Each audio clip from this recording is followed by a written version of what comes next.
What's going on, man? Welcome back to the basement. I'm Ron. Today we got something a little bit different. It's 9:45 a.m.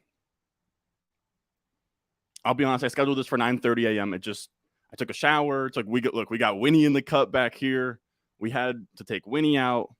A bunch of stuff going on. We'll be better next week. But for any of you guys out there, they're like, Ron, what the hell are you doing? Well, we're gonna start doing scheduled live streams this off season every single Thursday morning, 9:30 a.m., maybe 9:45 a.m. as it was today. We're gonna go live to do a best ball stream, and the plan is to do one draft solo, just connect with the people, have fun, hang out with you guys. And then for the second draft, we'll be bringing on Jakob Sanderson. Usually it'll be Jakob, but he says like sometimes he'll have a vacation or something. Sometimes he'll have a guest on the front end.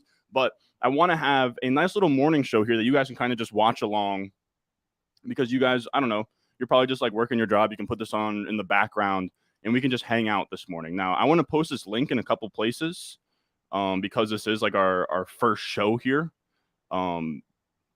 Jakob says he's good to go for the second draft. So everything is looking good. I just want to ping everybody. It's kind of annoying, but I want to ping everybody in the Discord.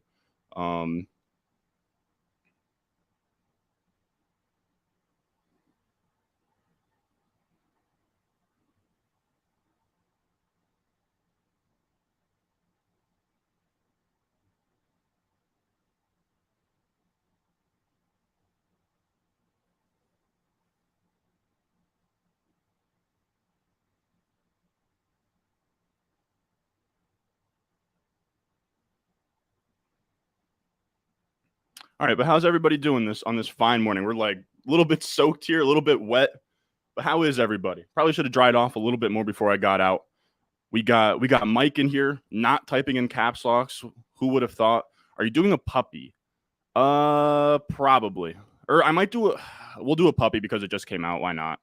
I've been wanting to catch up on BBMs, but we literally might just do 100+ BBMs in August, right before they close. Am I going to try and get in this draft? You should. We'll do puppy. We'll do puppies today. We'll see what Jakob is sort of feeling. You're gonna have to switch to his slow drafts like 20 times during this video. No, sir. No, sir. I have a bunch of slow drafts going, but I got to be honest with you guys. Like, keep this top secret between us, man. When I take that morning shit, dude, like, I'm just going through like 30 teams I'm on the clock with. I've seen your guys' comments telling me to do Mastiff. We have a slow Mastiff right now. Karain is in there, I saw. Brick is in there, who's a friend of Overzet's, and then so is I think Peter Jennings, who's a friend of Overzet's, who is like the founder of Action Network or like BET or something like that. I don't know, but be prepared. I'll definitely do a video kind of going through what I'm thinking in the Mastiff. Yeah, how many likes for a Mastiff, of course. Jakob is a goated guest. Yeah, Jakob is the best. I think that he's a West Coast guy too, so he's really trucking through it to get in here. What else we got? We got Chris Diaz in here. We got Smooth Criminal. Good morning. Good morning. Yep, of course. We have Winnie in the cut. Winnie is absolutely slumped back there. We're on StreamYard if you can't tell, by the way. Yeah, everybody hit the like button. I'm glad, man. We almost got like 50 people in here. How are we doing? Everybody? I got to be honest. I didn't think you guys were going to come out here and be as violent as you are right here. I thought in the morning, like, not a lot of people would be in here, but we got a little bit of crowd here. But you said love the channel, best auction content. Man, auction content's so tough, man. I don't really have. I hate that I don't have anyone. Good morning. Good morning to you, Nathan. We got Chris in here. I'm indeed working with the workers in the background. Yeah, exactly. You can just put this in the back. What are you laughing at, Brock? Oh, me on the toilet. Too early for the caps lock? Yeah, I feel it. All right. So let's see what we can do here. We'll pull up Underdog. By the way, I actually ordered some Dunkin' Donuts. So I'll be getting into that in a little bit.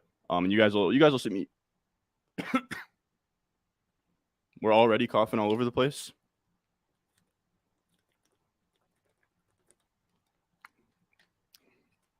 All right. Let's stream my screen here. I got to be honest, bear with me. I'm not super used to StreamYard, but it's something I'm going to have to get used to so we can have guests on. The other software I can use solo. It's a little bit easier for me, but so let's do share screen. We'll do just the Chrome tab. Boom. See, now this is not what I want. I think we'll go, like, does this look good to you guys? I feel like it probably looks okay. All right, so let's hop into a fast puppy. Now, by the way, this is a nice little new a new little screen we got for StreamYard. I think it looks okay. I paid someone on Fiverr to do it. I think it looks okay. But as you guys can see in the bottom right corner, make sure you use promo code Ron if you are new. Let me just make sure I have the link pinned. But there should be a link in the live chat. There should be a link in the description. Yeah, there's a link pinned at the top of the live chat right now. Bottom right, use promo code Ron. I have a link that's pinned in the live chat, description, comments. You click it, it'll take you to Underdog Fantasy. It'll use my promo code. It'll match your deposit up to $100. And you can hop in here, do drafts with us as well. You said maybe a little bit small. Yeah, that's my biggest issue is I feel like the screen's a little bit small, but I can always low key mess around with it. So it's like a little bit bigger this way.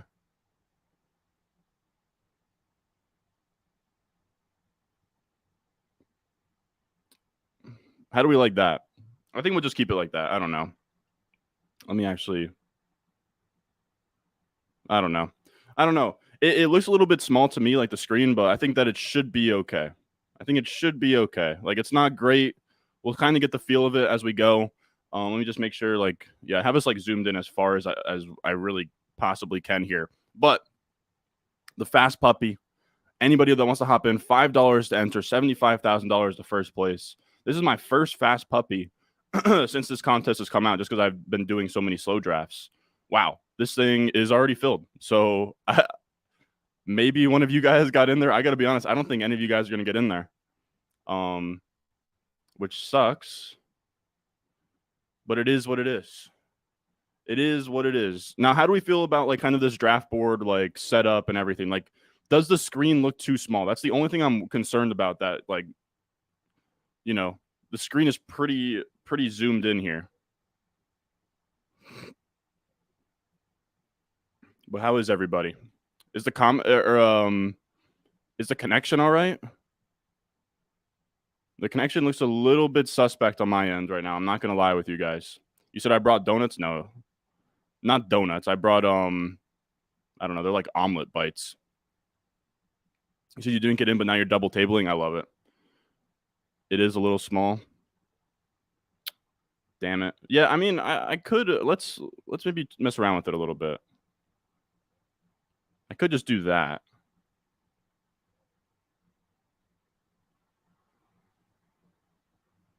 If I just move it, I don't know. I'm going to be obsessed with this. What do we think about that? I don't know, man. I don't know. Maybe I'll hit up the guy who made it and I'll just say, hey, man, make the screen bigger for me if you can. But I think it looks okay. You guys are saying it's a little bit small. I think it's a little bit small too. But I'll definitely look into getting a little bit of an upgrade here. So we got the 7 spot, which is not really fun. It's fun if Kebuano wants to do something dumb and not take Tyreek Hill. Wow, thank you. Wow, 107 Tyreek Hill. That is an absolute treat.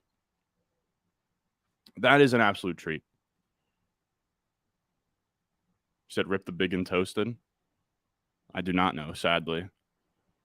Choosing between, but yeah, feel free to ask any questions, fellas. But yeah, feel free to ask any questions. If you got any trades in your dynasty inbox, Scott Fishbowl questions, redraft questions, anything you guys got. I'm just hanging out with you guys.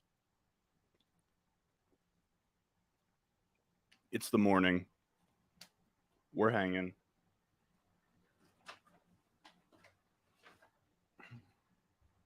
Time to whip out the Dunkin' Donuts iced latte. Dude, I feel truly lucky to get Tyreek Hill at 107, dude. 107 Tyreek Hill is probably just about the latest he'll fall if you're not in a lobby with bots. I think you can make the case that I got into a lobby with bots here. Kelsey at 4, I can't get there. Eckler over Tyreek Hill in best ball. I cannot get there, my boy. I cannot get there.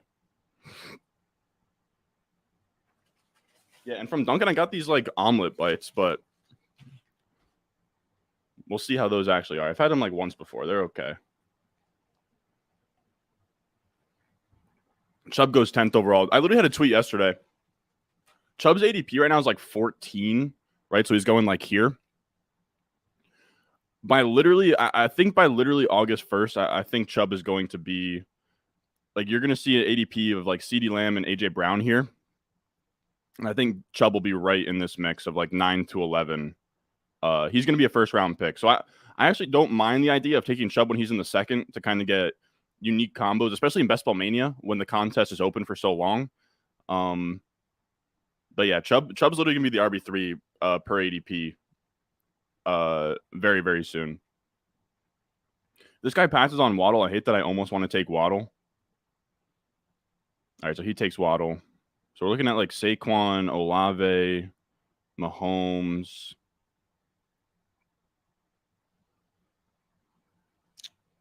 Let's go.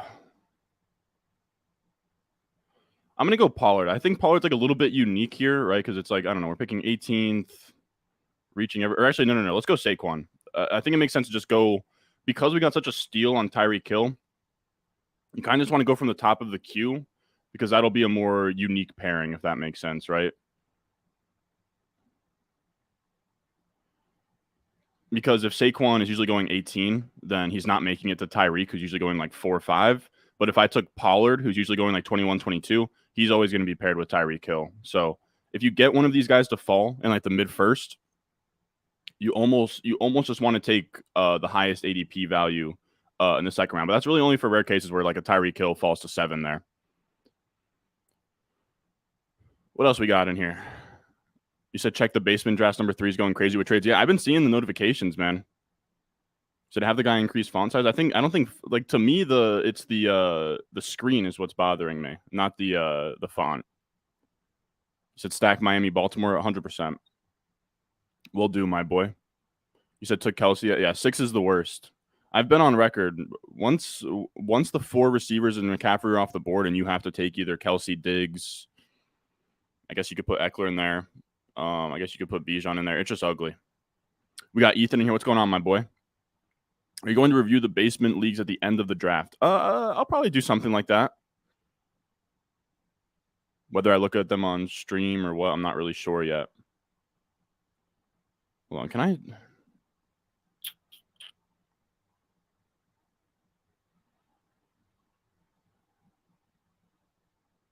I make when the comments pop up? I feel like the comment is so big.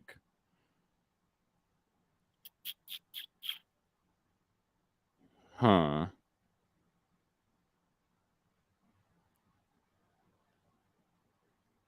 I don't think I can. I would like to, but I don't think I can. I'm trying to see like this George Alexander comment. I like, can I make that smaller? I don't think I can. Is what it seems like, at least. Yeah, I don't think so. Because now it's almost like covering up the draft board a little bit. But whatever. Where was I? I just got Eckler at 10. That's like a decent spot to get Eckler. You said deep rebuilder. Hold on, we're going to be on the clock here.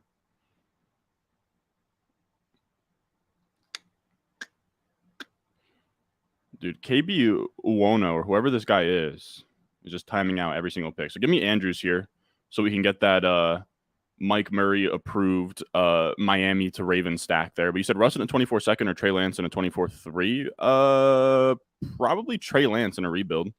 The Judy stats you showed were mind-blowing. Can't get over him averaging 17 points per game in healthy games. Yeah, I was shocked too, especially just like given that offense. The fact that he was so good is crazy. How does one get into a Scott Fishbowl draft? I think you just have to. I think Scott Fish, the guy who runs it, I think that he has. Like you just put your email on something. I did it. Like I gotta be honest with you guys. Like once you, I'm trying to figure out how to say this without sounding like a douchebag, but like once you're making content and you've been in Scott Fishbowl before, like I didn't enter this time, and I got to be honest with you guys, like I wouldn't have cried if I didn't get an invite. I'll put it that way. But yeah, once you get into the system, they just start sending you invites, I guess. You said you're going to be very underweight on Chubb. My plan sort of is to get in now while he's a second round pick and mix him in, and then become at complete zero once he gets to the first round, pretty much. You said, I got Eckler and Garrett Wilson. I picked 10. Makes sense. Anything weird going on in this draft? I feel like no one's really doing anything that's sticking out to me. No. In Dynasty, would you give up a 24 first and Addison for Brees? I think I don't think so. If you're competing, maybe, maybe if you're a running back away from being like a true contender, but I don't know. It's still kind of sketchy to me. Wild scenes when Uncle Lenny arrives in Cleveland. Yeah, I really wouldn't put it past them either, because they kind of need a passing down back there too. Is this best ball? Yeah. This is Underdog Fantasy, best ball. We're drafting these teams, $5 enter. They're tournaments, and you don't have to set the lineup or do any trades ever, so it's sweet.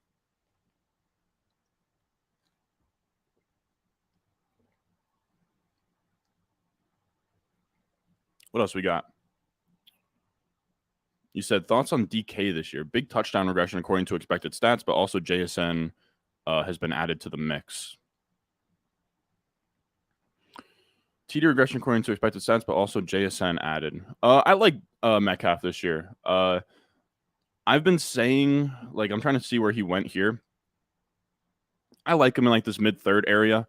Like I see Debo and Metcalf not really all that far off, like Olave, Devonta Smith, T. Higgins, like these round 2 wide receivers. So I like to take him. I do get the concern that maybe it's a little bit crowded now, but I imagine that they'll pass a good amount again. I think the efficiency will really be there for Metcalf, which he didn't really see last year, despite it being a good offense. So we'll see. I think it's going to help more than it hurts, if that makes sense. Maybe it caps the ceiling ever so slightly, though. Atlanta, Washington. Hopkins keeps falling. Looking at London and McLaurin here. I'm going to go London. Why not? I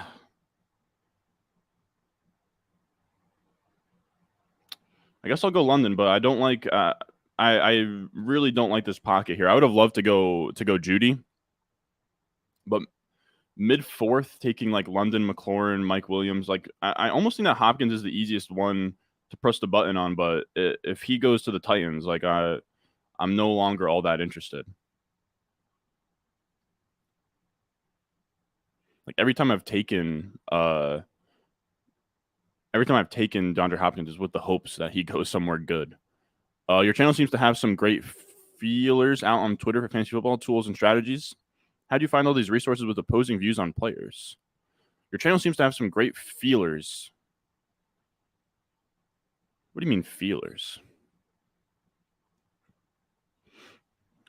I'm almost going to need you to pause with the feelers. How do you find all these resources with opposing views on players? I'm just kind of in these Twitter streets, man. Like I just scroll around, kind of see what's going on.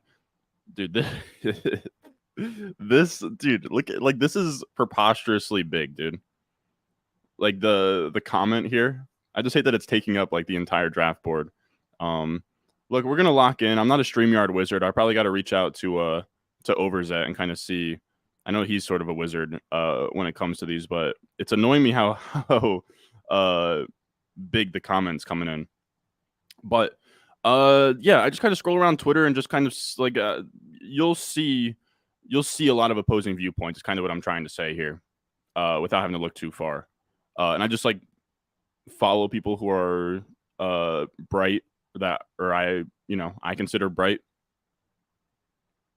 Traded a 25 first and a 24 third for Dotson and a 26 third. Jeez, dude, stop that.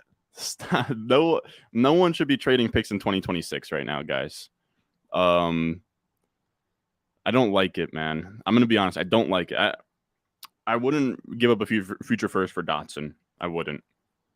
Just the way just the way that I play, I've kind of started to come around. Like, I don't know that it's a good idea to burn a future first round pick unless if you're getting like a truly elite asset, and Dotson to me is not that. What trade conversation should I get back for Tua and Dynasty to a guy who's desperate for a QB in a one quarterback league? I think anything in the range of like a first is sweet.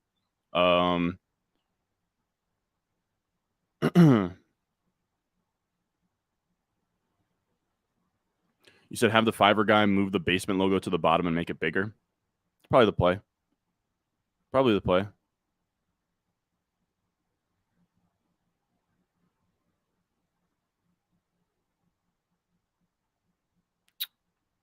How do you feel about the elite QBs in best ball?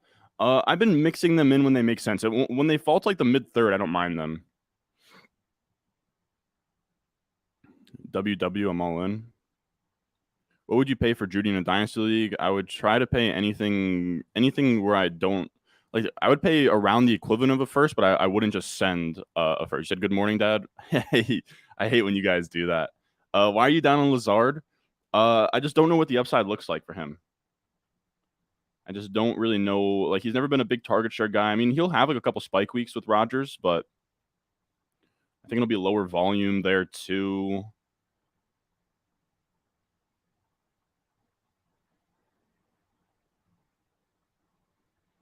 All right, I'm going Mixon here. I don't like it at all. We're going Mixon there, just because none of the wide receivers that were there were all that nice. I mean, this is a wide receiver hungry room if I've ever seen one.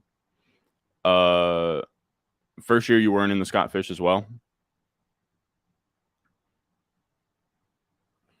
Just started off Kelsey, Olave, Hurts. We'll see how it goes. Okay, just went Tyreek, Andrews, Lamar. I love that. I'll say, man. I think the Andrews Lamar thing at the 2-3 turn isn't going to be as unique as you think. It's super. What am I trying to say? It's starting to become pretty common. I'm starting to see people even at like the 101 take Jefferson and then take Andrews Lamar. I'll just spend all my money on fantasy football. I feel you. I prefer Lock and JSN ADP relative to DK. That's probably fair. What's this regression conversation we have going on here? I love when people are like, what do you like? You can regress backwards or forwards. It's just about getting back to the mean, I believe. What's the best pick for Kelsey for the Mahomes Kelsey stack? Probably anything like pick 6 or later. Pick 6 or later is probably a good rule of thumb.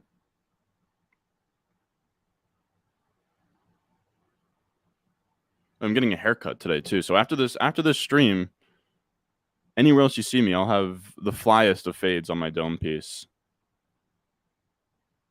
Let me know. It's telling me that I got 1 bar of Wi-Fi right now. You guys gotta let me know if things start getting sketchy.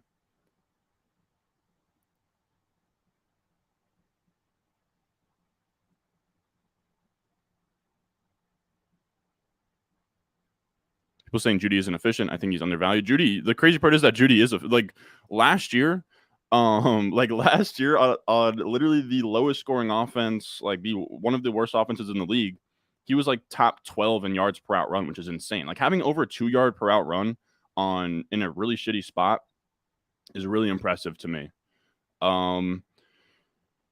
I'm starting to mix in JSN a little bit more. Like he wasn't all that appealing when he was going like I feel like there was a time and place where he was like a 4th round pick.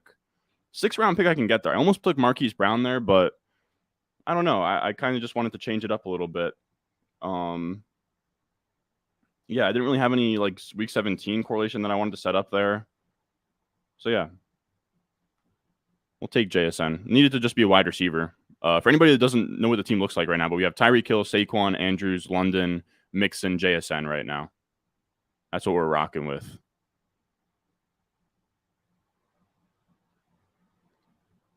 What else we got? I need to stop taking elite quarterbacks in the 3rd and wait to land Fields more often. I keep doing it. It's tough. Have the Fiverr guy move the basement logo to the bottom. Yeah, I'm gonna reach out to him and see how I can make the screen size bigger, because it does feel a little bit small. It's a little bit small, but it's probably fine. You said you're gonna rip some dabs and jump into a weekly winners. Dude, what a Thursday morning. for James Young here.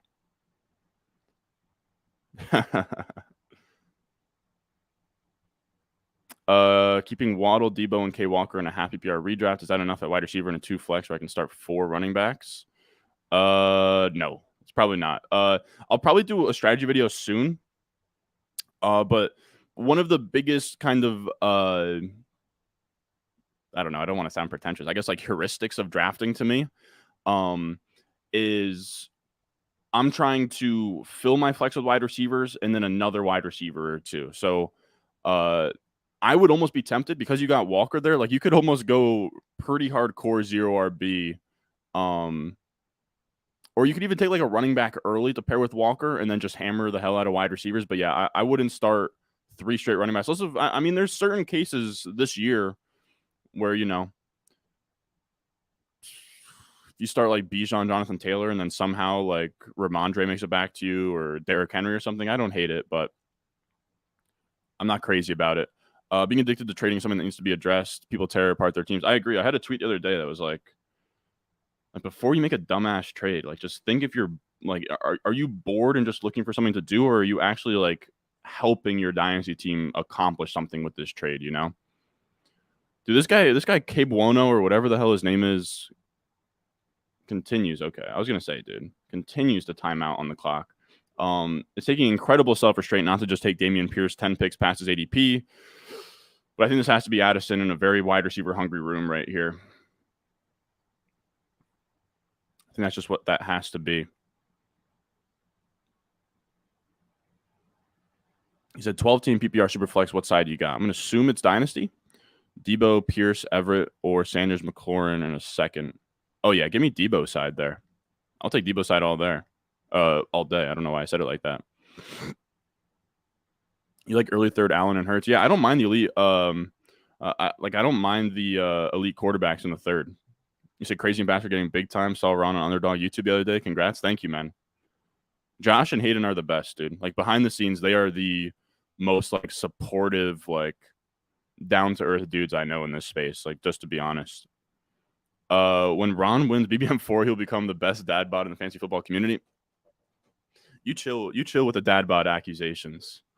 You chill with the dad bod accusations. I'm telling you guys, I don't know what we'll do. Maybe once the first preseason game kicks off, but I did get my Underdog Cardio Club tank, so maybe I'll have to rep that very soon here. You said I might have missed this at the beginning, but when is Jake hopping on? Yeah, so the plan with these is for me to just do a solo one and just kind of like hang out with you guys, and then have Jacob on for the second draft.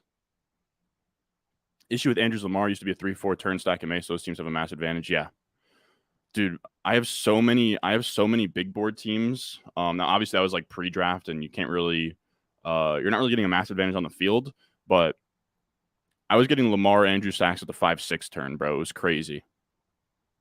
Are you strictly on Underdog? Yes, sir. We'll definitely mix in some high stakes this August, though.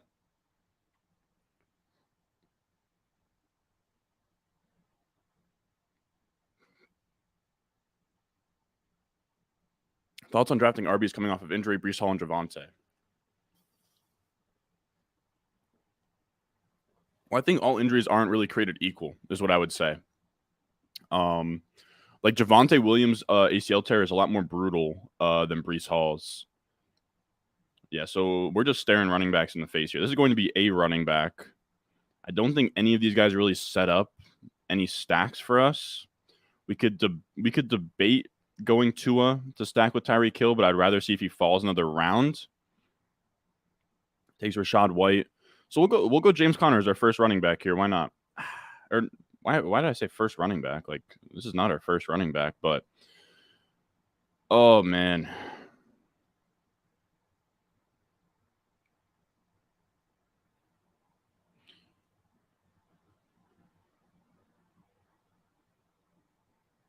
I've actually decided to go Michael Thomas and see if Tua makes it back to us. Forgot we had 2 running backs. We don't really need a running back right now. I'm not crazy about Michael Thomas, but 8th round Michael Thomas is pretty easy to press the button on. I don't know. Yeah, just not a fan of Lazard. Just kind of like a Marquez Valdez-Scantling type, you know, like a better in best ball. I just don't think that there's a ceiling. What do you think of Rashee Rice? Rashee Rice is fun. Probably prefer Sky more. But he is fun where he's just like an unknown rookie wide receiver. Could be a hammer down the stretch on the Chiefs. Like it's not that hard to be in on Rashee Rice to me. In a redraft managed league, would you be more likely to take early RBs? Probably be equally as likely, to be honest with you. Probably be equally as likely. Hey Ron, thoughts on taking a flyer on Cordell Patterson? I feel like this guy always finds his way to being somewhat relevant. I don't hate it. I don't hate him as like a last round pick. Damn, someone took Tua. If you took Tua without Waddle, man, like what are you doing here at the turn, bro? This little skunk guy. I was hoping to get Tua to fall around to us, but was not the case. Good morning to you, Brandon. How are we? Hey Ron, what's your ideal roster build? I actually had a dope for anybody out there that's like new to Underdog and is like, what the hell is going on? First of all, promo code Ron, links in the description, live chat, comments. But on top of that, what I'm trying to say here is I made a video on all of the best ball strategy that I have absorbed myself in terms of knowledge over the last like 2.5 years of playing, where I go into like roster construction, how I'm building teams, contest selection. But yeah, in a perfect world, my team is probably like a I don't know. I don't really shoot for one singular build, but yeah, something like a 2-6-7-3, 2-5-8-3, 2-6-8-2, like something in there. But I don't know. Any low key correlation plays for week 17 you like? Talked about this in a recent video, but I like Greg Dortch. Greg Dortch as like a bring back on any Eagle stacks, I think is fun. Dad bod, yeah. What's all this dad bod, dude? I'm 22. I'm in the gym, bro. I don't think I have a dad bod. I hope not, at least.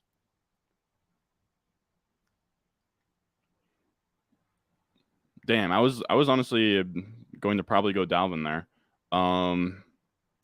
So we probably just have to just eat our slop here and take a running back. Let's go Gibson. I've been loving taking Gibson. Yeah, nothing else really completes a stack that we need. Dude, ninth round Antonio Gibson is money. Money. My favorite team so far this year, I started Kelsey, Mahomes, Hurts, Smith. What? I don't know how that's possible. You said I expect Brees to play early this season, but will he himself is the question. With Javonte, won't be surprised if he starts on the pup. Yeah, Javonte, much lower expectations. Mike is saying congrats on 25,000 subs. Like, did we just hit it live? I doubt it. Maybe we did. No, not yet. At least not by my calculations. But I do appreciate the. I do appreciate it. What else we got in here? Lazard's going to score less than Corey Davis. I don't hate that call. I don't hate that call. The thing I do, it's so tough to figure out what the routes are going to be divvied up between the Jets wide receivers. Because if I had to guess, I think Garrett Wilson and Lazard lead the team in routes, and then from there it gets tricky. Because if you're running Corey Davis out there, then you have to kind of like you have to use Garrett Wilson a lot more in the slot than you'd probably like to. Whereas McCole is more of a natural slot, but you don't want you don't really want McCole out there. And you got Randall Cobb too. But yeah, it's tough. Low key something for Breece Hall that's like it's super marginal, but Allen Lazard and Corey Davis are both pretty damn good run blocking wide receivers for what it matters, for what it's worth. But yeah, in managed, I'd be more likely to take running backs early. I think like ever so slightly though.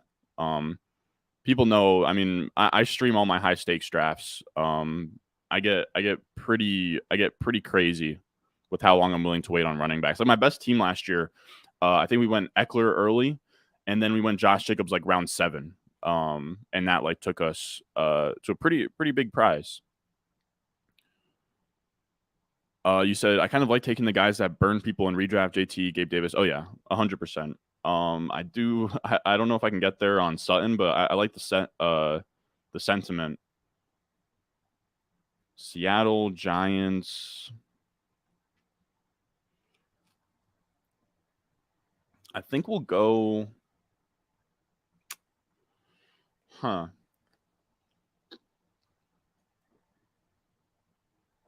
definitely go with a quarterback here.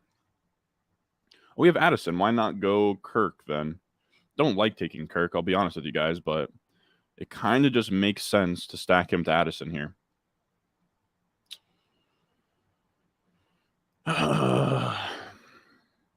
Fine. I was going to take an unstacked Daniel Jones, but I couldn't justify it. If he makes it back to us, we'll take him. When do you think Kyler will come back, considering he thinks week 1 is a good goal? Probably earlier than I would have thought. Earlier than I would have thought. I'd say by I think probably like week 2, week 3 he probably plays. The issue is I don't know that he's going to run the ball as much as we're used to. I'm not sure. And redraft him more so using ADP instead of a build strategy. I agree. I'd say yes, but I do still have like the general heuristic of take wide receivers through the flex and then 1 or 2 more pretty much.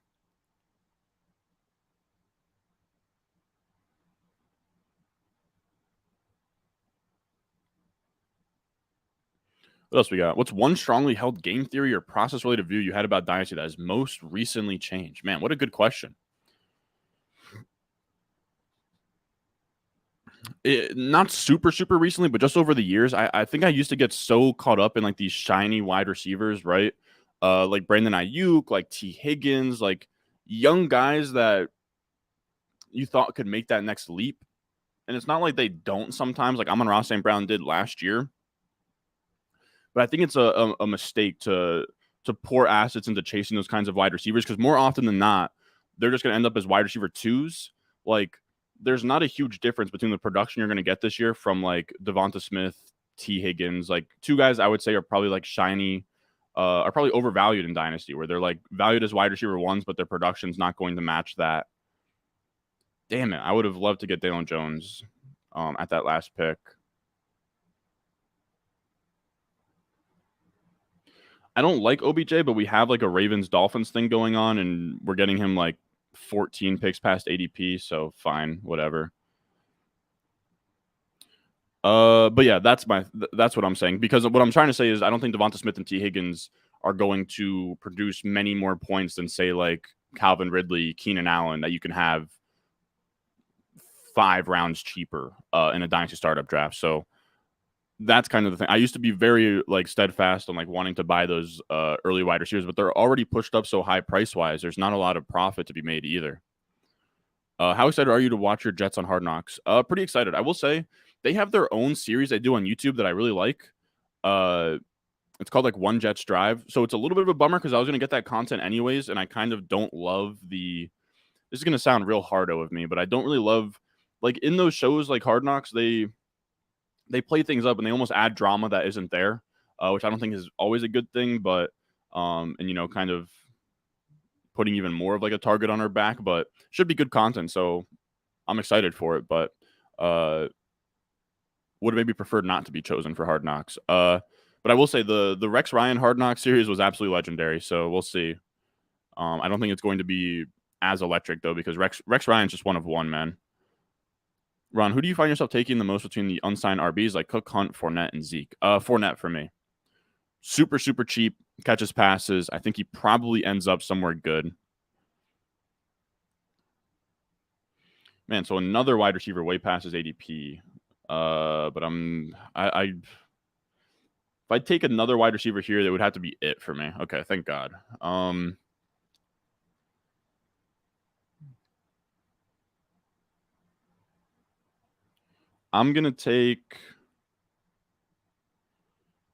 take Kendre Miller. I don't really know what path we're going down here. So this is going to be an elite tight end build. Only 2 tight ends. Can probably go 5 to 6 running backs. So it's probably going to be like probably a 3-5. I'm just trying to think through this for a second.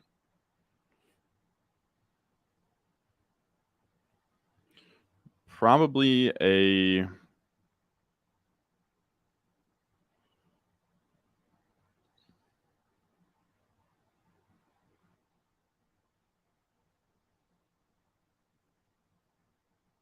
like a 3.672.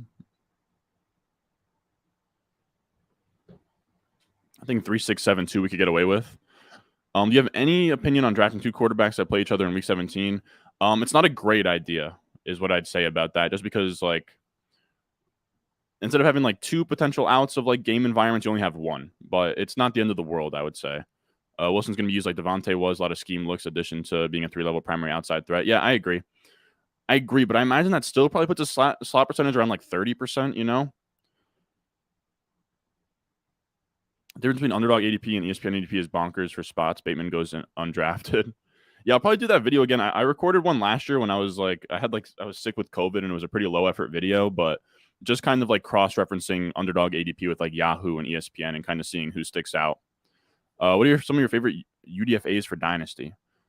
I'm not a huge fan of just like random UDFAs, but I like Greg Dortch and I like Rashid Shaheed. But if you're talking about from like this recent draft class, then it would be Sean Tucker, Justin Shorter go undrafted for the Bills. He's like kind of interesting. Xavier Holloway or whatever the hell that guy's name is. I think he plays for the Texans. I like Deneric Prince for the Chiefs, and then that's pretty much it. That's all I got. DJ's so easy to backstack. Yeah, I gotta be honest. I wish I took DJ. I wish I took Daniel Jones and just stacked like Darius Slayton or something later. Damn it, you're right. You're right. I already had Saquon. Why would I not just take Daniel Jones there? I don't know. I don't have a lot of Kirk Cousins, so I'm not like super mad about it. And Daniel Jones is like maybe one of my most owned quarterbacks, but you said week 1 is the goal for every player in July. That is true. Did you like Kyler as your on underdog? I don't love Kyler. Kyler's just so tough, man. Like I think it's just it's a tough winning strategy to just draft like injured players. This is kind of what it boils down to for me. Man, things are running dry here. Let's do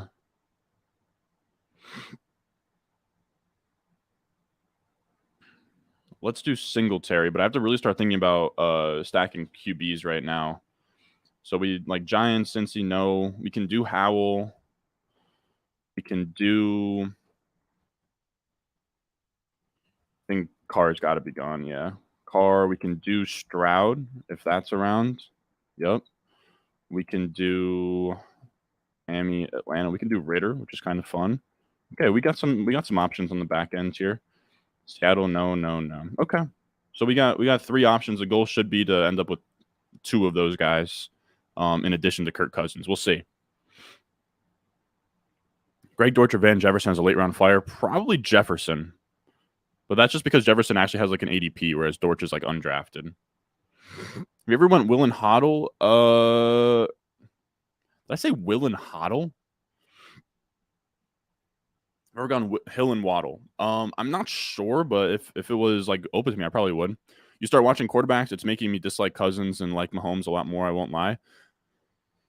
I have not started watching it. I'm saved it. This is gonna sound kind of cringe, but I'm saving to watch it with my mother. So whenever I have time to watch it with her, I'll probably watch it.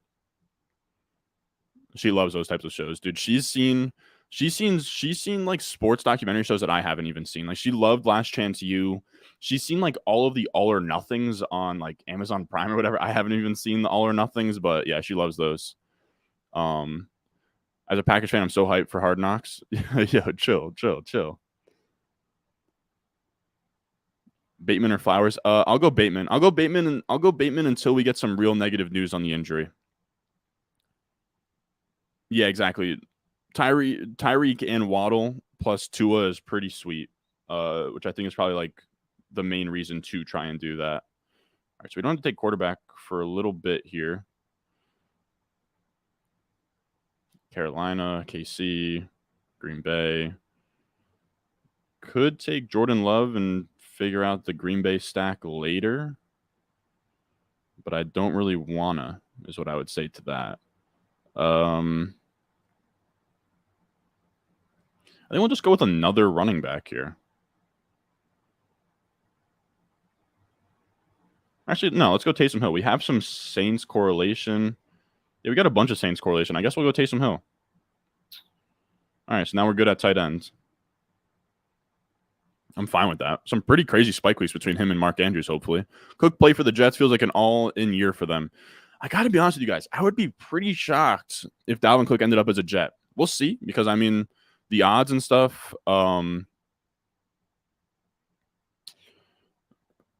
like the odds and stuff says that Dalvin Cook's going to play for maybe the Jets, but I just don't see it. I know people have like sort of reported that the Jets are one of the teams. Maybe, but it's like, dude, they have so many running backs on the roster. They're already going to have a tough time having to cut one of them. Like Zonovan Knight or Michael Carter, I don't think they both make the 53 man. I would doubt it. Much prefer two quarterbacks from separate. Yeah, I agree. Thoughts on Adams and Jacobs this year with the new quarterback in Vegas? I think it's probably going to be like the same thing. It's going to be like the same thing. You know, like Garoppolo, Derek Carr had like one of his worst years last year, and Adams and Jacobs are still studs. I think Garoppolo pretty much keeps him at that baseline, is what I would guess. I'm in leagues that overvalue these young wide receivers. How would you exploit that? I'm looking at doing things like Olave. Yeah, I would want like a first. Like I would be trying to like move off of them for like if I could move off of like if I could move off Devonta Smith for like Keenan Allen in a first or something like that, I think I would. But if the only I wouldn't do Hollywood in a second though. Like I would want at least a first for those like shiny types. ESPN ADP is insane. Hero RB or zero RB is the way to go there. You can get Addison in the 9th, 10th. Yeah. Things get pretty wild over on ESPN and stuff. But people that have home leagues there, respect. He said, just had a trade go down in my Dynasty League. Mahomes for 224 first, Breece Hall and Justin Fields. Holy. I think that's like one of the rare times where I might take the not Mahomes side. 224 first, Breece Hall and Justin Fields is pretty sweet.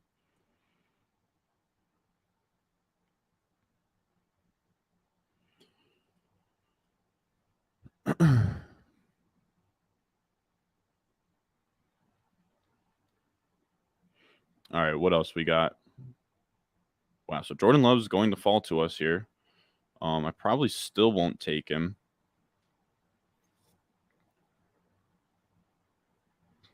So we're at like pick 175. We could use another wide receiver. Do any of them stack?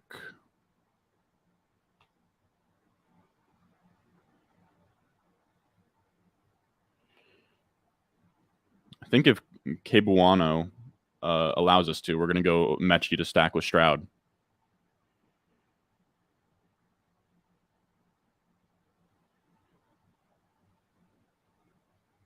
All right, yeah, give me Mechie, and we'll see if we can get Mechie to Stroud here.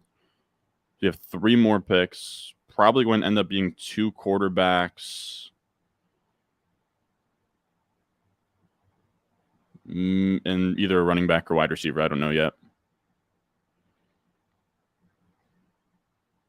What was I about to look at?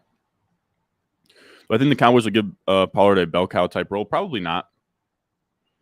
Pollard's just not a bell cow guy, but what I do think is I think you could get like a Kamara Eckler type role where he gets like all the high value touches, maybe like, you know, flirts with like 65 plus catches, something like that. Yeah, my 2 most owned quarterbacks, Herbert and Daniel Jones. Yeah, they're up there for me too. Yep, that would be a good example. If you could do Olave for, like a Diggs, a Tyreek, a Cup, and then a first on top, you're in there like swimwear.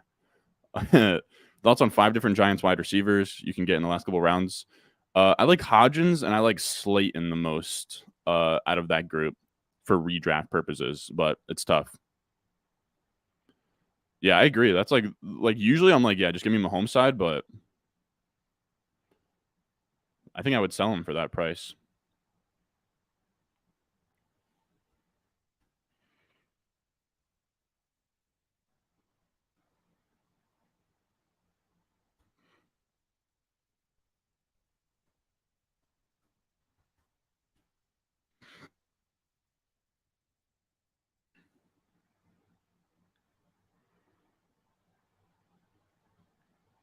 What else we got? So you have Tua and Goff, for example. It'd be bad to take Kyler in like the 16th wherever he goes. No, you could definitely take Kyler there. But I think you could also just take a different quarterback. Maybe plays more games, you know? How unique do you think a CD and Pollard start is? Probably semi-unique. Probably not the craziest thing of all time. It's probably decently unique. You said no, that's nice. You're allowed to enjoy cool stuff with your mom. Sabro said being a good son is cringe. Yeah, there's just certain things I like saving to watch with my mom. Like we watched Drive to Survive together, which was pretty sweet. You said Jordan Love, Jaden Reed, Musgrave is pretty easy to like. Yeah. That would make sense because it would let the Jets bring Brees back slowly, though. It does. I just think from a roster construction standpoint, they have to start making some pretty tough decisions. You know, like they have to start. Then they have Zonovan Knight, Abinaconda, Michael Carter, Brees Hall, and Dalvin Cook. So then they got to they might have to move like Zonovan Knight back to the practice squad. They might still just cut Michael Carter. So I don't know. Maybe I'm thinking through the lens of being an idiot because it's like, you know, maybe the Jets just view a lot of their running backs as expendable.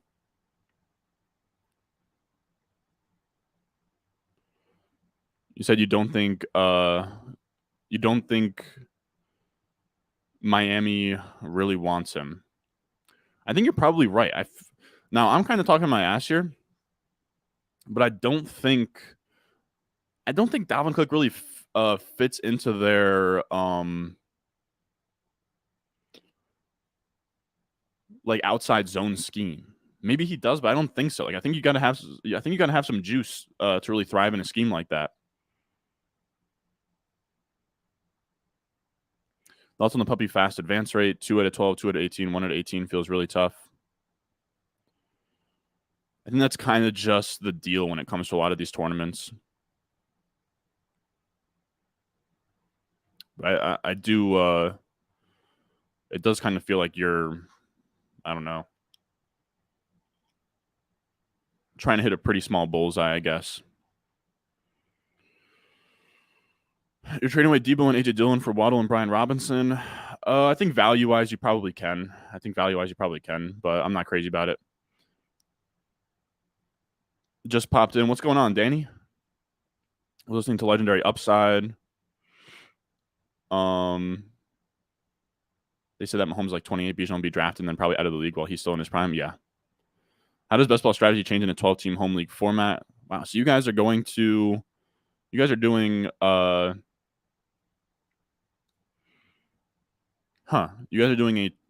home league that's best ball. Yeah, correlation matters much less in terms of like you don't have to go for like week 17, but yeah, I would just build a roster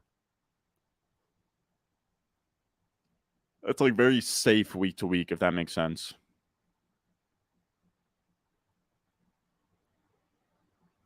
You said, I know we like Carter some, but I don't think they'd be worried cutting a 4th rounder for Dalvin. I agree. I think Carter's probably on his way out anyways. But it's tough. Douglas is also kind of like moneyballish too. Like I don't think that he's going to want to pay Dalvin Cook. I mean, if it's like a 1 year prove it deal for Dalvin, maybe. But it seems like Dalvin Cook is kind of seeking something a little bit more long term. Like I don't think the Jets would sign him to something more than like a year. I feel like he wants like longer term job security.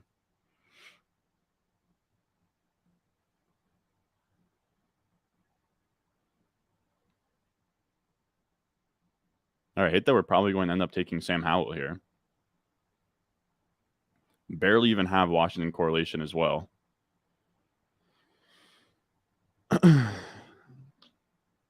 Sam Howell it is, man. Not crazy about it. Is there any Washington correlation we can even get late that's interesting? No. Maybe. No, I can't even. I was going to say Diami Brown for a second, but I just don't even think. I don't even think that that's. I don't think that that's even viable. I don't know. What else we got in here?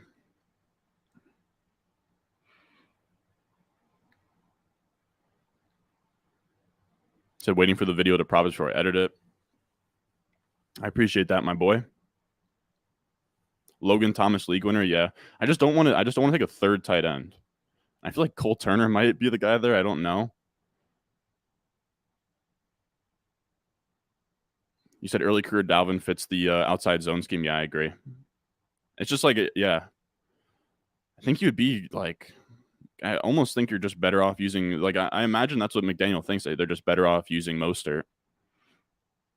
You said Carter won't make won't make 53-man rosters and play special teams. Yeah, I agree. Carter's out of there. I will say it's pretty funny. One of my boys actually ran into Michael Carter at the bar the other day. So maybe like a month ago. It was Michael Carter and Tyler Conklin. Like, he literally sent me a picture of him with Carter and Conklin. Of course, I was at home updating dynasty rankings.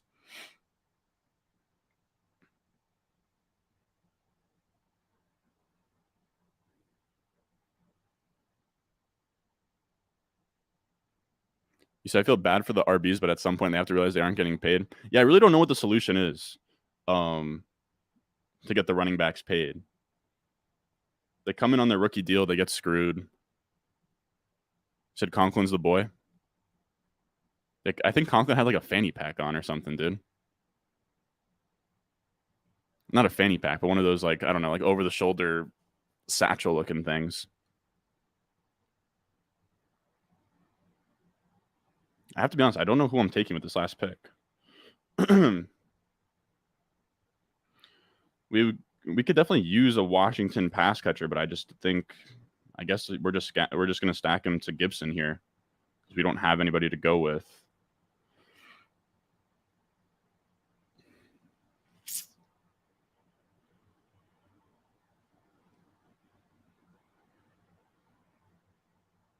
Houston, Minnesota. I thought I might just take a random running back, dude. Fournette just might be the last piece here.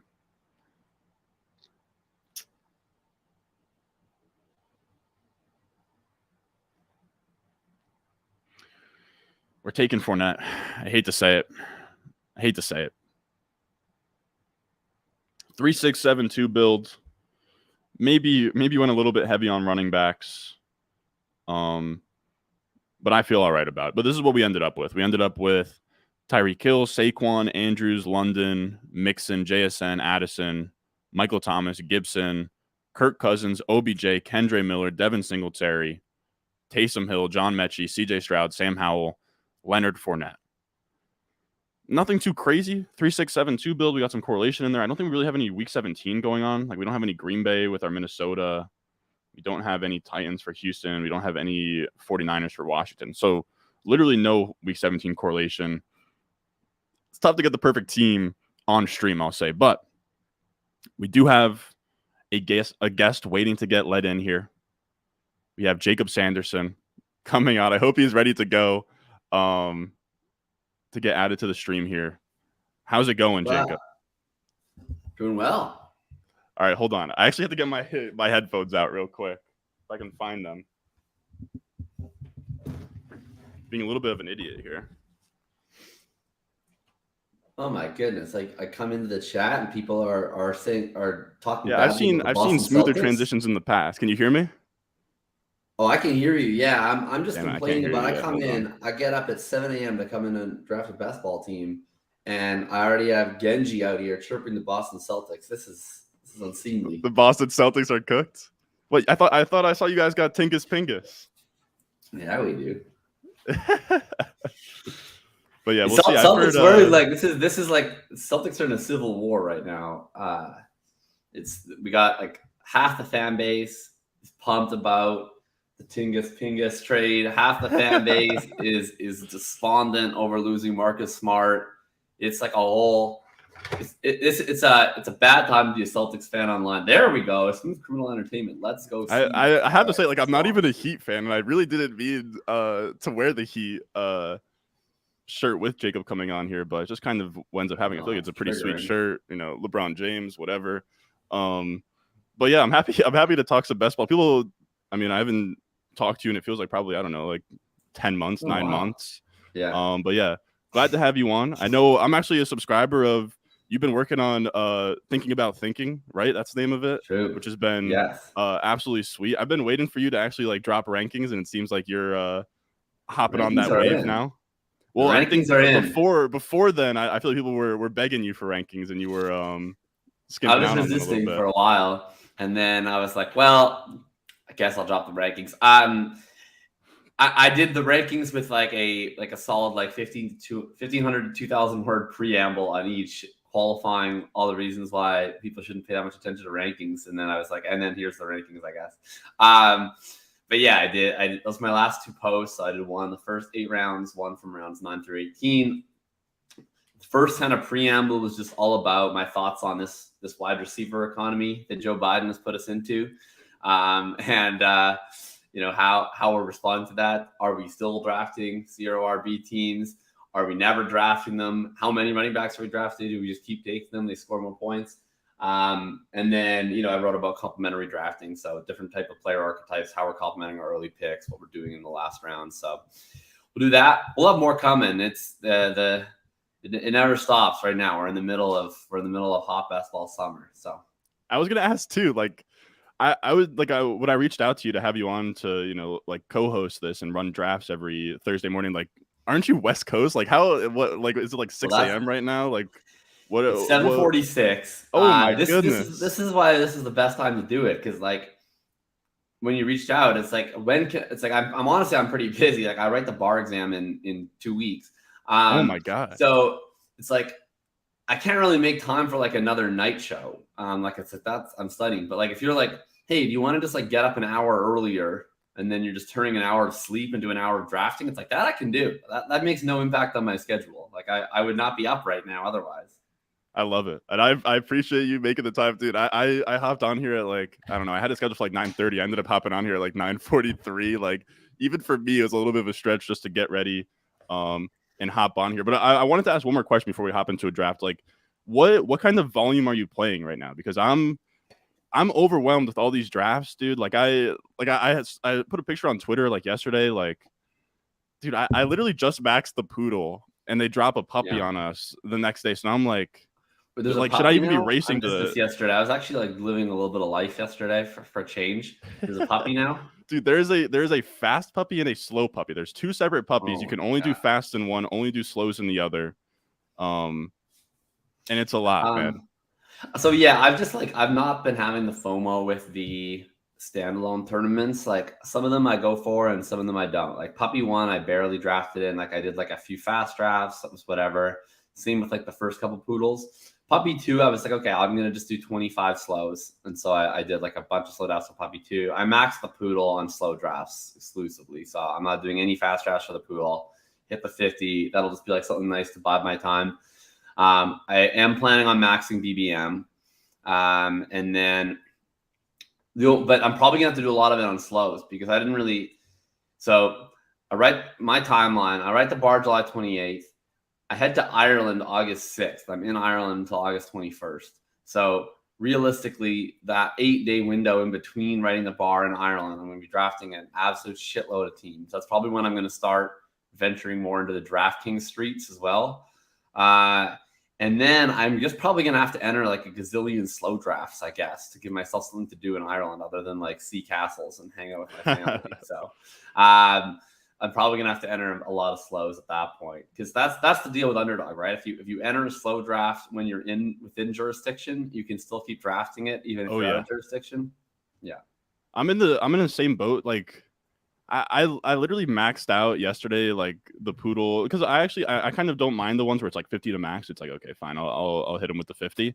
But man, like I was like, okay, so I'll max that, I'll have that at slows, and then we can start really chipping away at these BBMs. And then they drop the puppy on me. And it's like, I feel like I'm getting suffocated in the because I want to max the BBM too. I think I have like maybe 28 entries, so like 28. Okay, so I've been going at a good clip. I'm at 64. Wow. Yeah. So I've been slacking, dude. Like it's going to come to a point where it's going to like maybe fill like end of August, early September. And I'm just going to rip 70 in like a week before. I had to force myself though, because it's like I said, like because I have those 2 weeks where it's like I can do slows, but I don't really like slow drafting. Like I just think generally you're getting I just don't think you're really getting great action. I don't find it like as enjoyable. Like I just love like being in a draft. I don't really like the stress of like every 6 hours I got to go make picks. It's fun for the first few rounds. I remember the puppy too. It was like once I got into round 13, and it was like I was just dreading the FYI it's your pick notification. I was like, I don't care. Like any of these guys, it doesn't matter to me. So, and you like forget where your correlation are. It's just really frustrating. So it's not pleasant. It's not pleasant, but this will be pleasant. We're gonna draft some BBMs here. This will help knock a few out. Of course. Looking forward to that. All right, so let me put this on the screen here. I got to say, I'm a little bit new to StreamYard. I think that this is looking decent though. But you're saying we hopping a BBM here. Let's do it. Yeah, you're like baby wipes here. You only got 28. You gotta get what 122 more. Like and then we gotta start drafting on FFPC soon. So I was talking about it, man. Like I think the goal for August, dude, I might stream every day of August through kickoff. And the plan would be to do BBMs every day, or either BBMs or just like whatever underdog draft, and then also sneak in the high stakes stuff.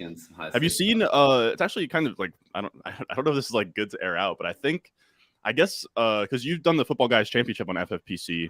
Now it's the Fantasy Pros Championship, formerly known as and then I think I actually prefer the NFFC to FFPC just because it's not tight end premium and it's a little bit softer in there too. And I like the playoff structure better too, where it's not week 13, 14. But I think they took on Fantasy or Football Guys or whatever, and then like apparently it wasn't filling fast enough, so now they canceled it and they're just going with their usual RotoWire OC or whatever. But yeah, that's some very in the weeds high stakes talk for anybody out here lurking. I'll be an FFPC. I did like this is my inside baseball. Basically, I did well enough on FFPC that I need to draft a lot of FFPC teams this year, but I didn't do well enough on FFPC that I wanted to take all the money out and deal with the taxes issues. So I just have a lot of money sitting in my FFPC account, but I was just like, the best option is I'm just going to draft with this. So I should have maybe done that with the NFFC. I'll say like the NFFC, I low-key did pretty decent last year. Like they're essentially like Football Guys tournament. I actually ended up finishing like 5th. So that was like a little like 12.5K, like nothing crazy, but I was like, I don't know. I pulled that out. We'll deal with the taxes, whatever, but I don't know. Tim and I did all right on one of those teams, and it was the team who took DJ Moore in the 3rd round. So if he was any better, it could have been really fun. And we lost Cup too. It was a cup team, and we still ended up doing pretty solidly. And then probably my biggest hit was I did pretty solid in the playoff challenge. Although if I could have done really solid if Devontae Smith didn't go out at the 1 yard line, and then that turned into a rushing touchdown instead of a Smith receiving touchdown. Forgot about that. Like he definitely could have like probably just walked it in. Yeah, because that was an Allen team, and I had Smith, and then he went out at the 1 yard line. I was like watching with my buddy in Winnipeg, and I were kind of watching at the same time, and I just texted him, like, "Fuck, jeez, what are you doing, dude?" And he was like, "What are you talking about?" I was like, "I really needed Smith to score that touchdown." All right, we're at the 105. This is maybe my favorite spot to draft, to be honest with you. I think just give me my least favorite spot. If really, well, it's gonna be McCaffrey, I guess. Yeah, it's true.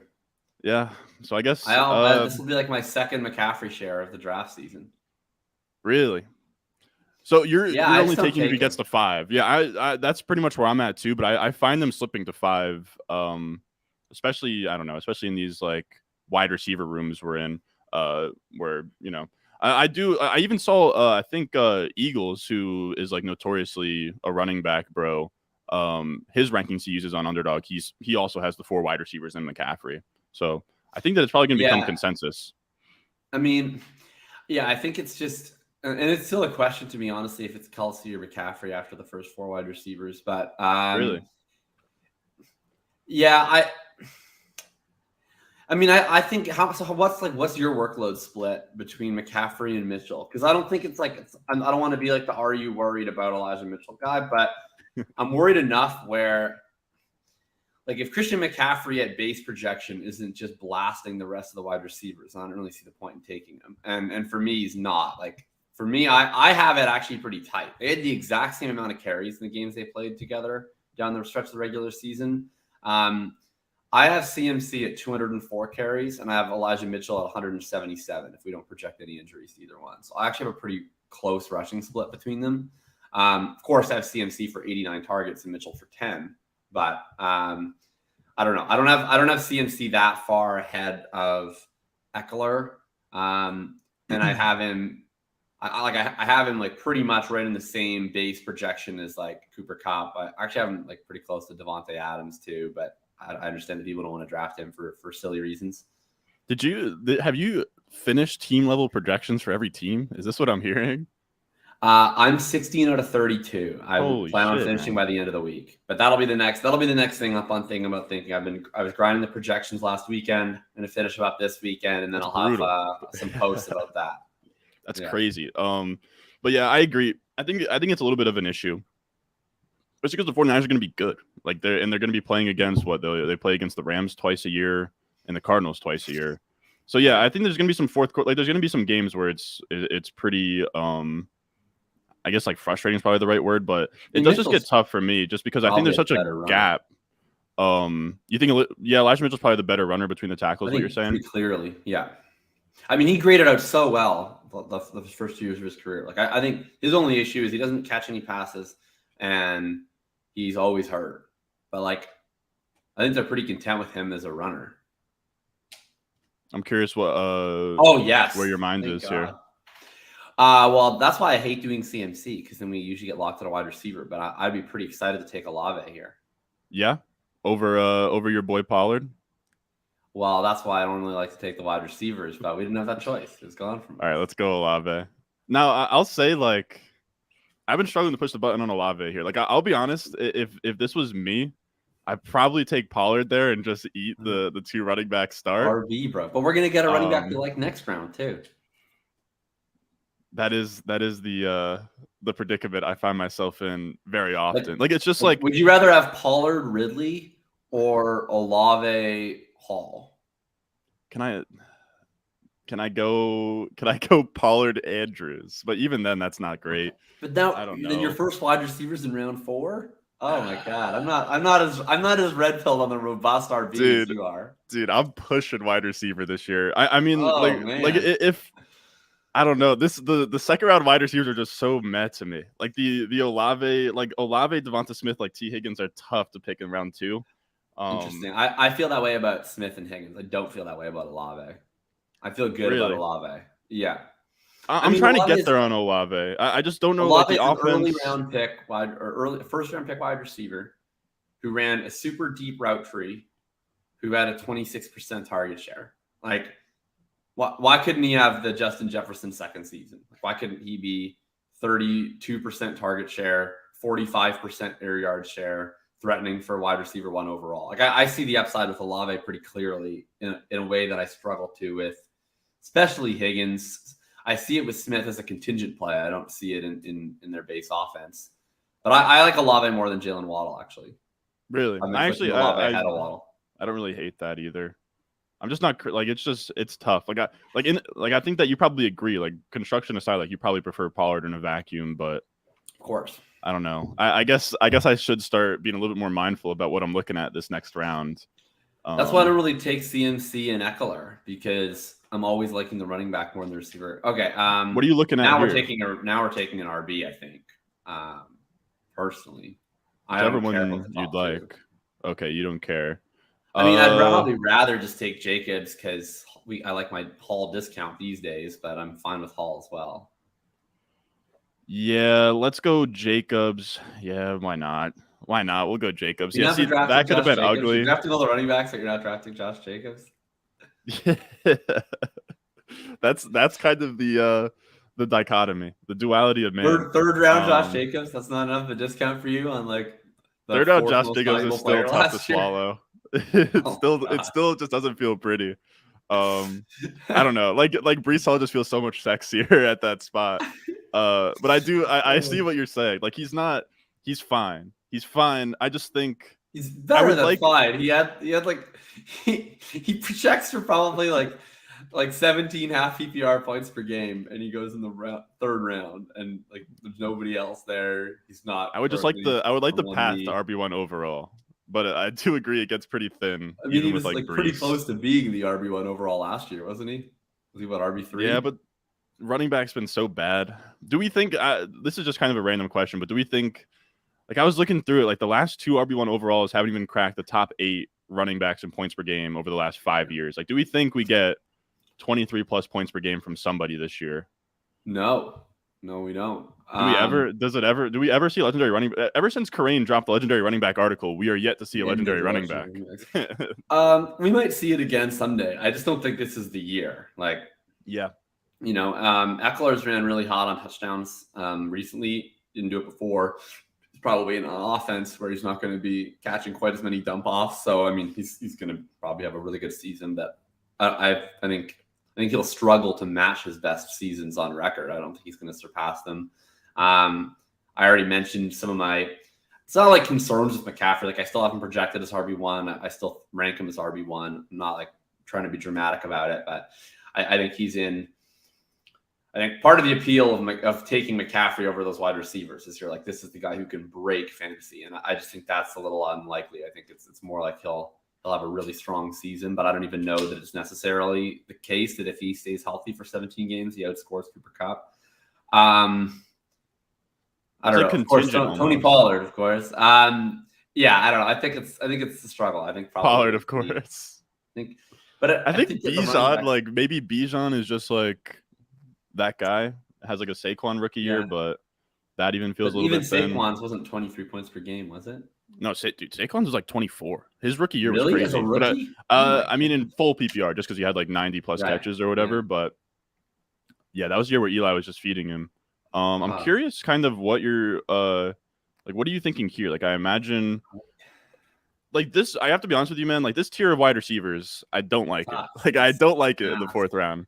If Judy was here, I'd be cool with it. Yeah, that's the guy that I like the most, and I was pretty into Hopkins, but I'm not now that he's apparently going to be a Titan. I probably like Mike Williams or Christian Kirk, just because I think that you take one of those, you open yourself up to. Okay, what did the person who took Calvin Ridley do at quarterback? Can you pull them up? Yep, Calvin Ridley when they don't have a quarterback yet. Okay, so then probably not a point in taking Kirk. So I would take Mike Williams, or yeah. Let's take Mike Dubb. Why not? I don't know. It doesn't feel sexy taking Mike Dubb either. Never does. It always feels like a Mike L. Yeah, it'd be. Yeah, he would be nice in the 5th. But I don't know. Maybe he has spike week potential. I don't know. I don't know. Yeah. Quentin Johnston might outscore him. We'll see. I will say this: I had not been drafting any of the Chargers really when I was just drafting off vibes for most of the offseason. Mike Williams has never once had good vibes. I just like Keenan Allen, PPR scoring system just always feels like a really impotent choice to make. Yeah. And I'm just not really a QJ guy. So I had been taking like sub 5% all of them. And then I did the projections and I was looking, I was like, oh man, like Kellen Moore pace, Justin Herbert's historic pace, put those together.